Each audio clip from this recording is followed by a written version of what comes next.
No more stalling. Minnesota suing for custody of a wanted ICE agent nearly 3 months after his arrest in Texas. Thanks for joining us on air and streaming. I'm Kevin Holmes. And I'm Lauren Lemanchek. Time's of the essence here because if Texas doesn't get moving, that agent could walk free. Attorney General Keith Ellison accuses Texas Governor Greg Abbott of shielding Christian Castro from being held accountable for the shooting of Julio Sosa Solis during Operation Metro Surge. Lou Ragus is here now with the details in that lawsuit and why this timeline is urgent. Lauren and Kevin, this is the latest development highlighting the challenges Minnesota officials are having pursuing criminal charges against federal agents who were here during Operation Metro Surge. Christian Castro has been charged with breaking the law in Minnesota. He must face justice in Minnesota. Since late May, ICE agent Christian Castro has been sitting in a Texas jail awaiting extradition proceedings before coming to Minnesota to face assault charges. Those proceedings held up because Texas Governor Greg Abbott won't sign off on Castro's warrant. I don't think we can emphasize this enough. Extradition is a routine administrative process.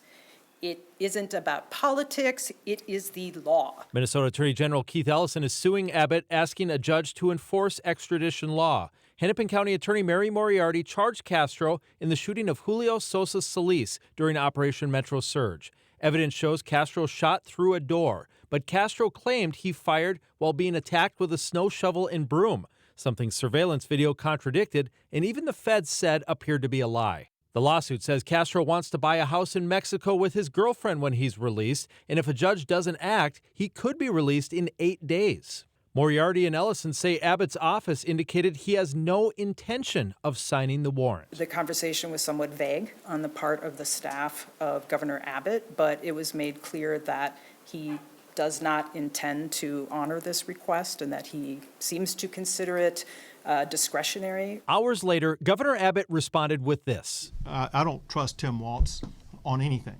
let alone something like this. But listen, while they're making demands, I got a demand of my own. And that is, it's time for Minnesota to step up and repay the United States of America and Americans for all the fraud that they've committed in their state under federal programs. Now, Ellison has also filed a temporary restraining order to try to prevent the jail from releasing Castro if Governor Abbott does not sign the order within 8 days. So just to be clear, in this lawsuit, they don't want Texas to be able to release him, but can they compel Abbott to sign that order? Yeah, that is what the lawsuit itself is. They're saying that there is case law that says that this is not discretionary. He doesn't have a choice whether to sign it. By law, he is supposed to sign this warrant to send him to Minnesota. Then in addition to the lawsuit, they're asking for this restraining order that would stop the jail from releasing him. All right, Lou, thank you.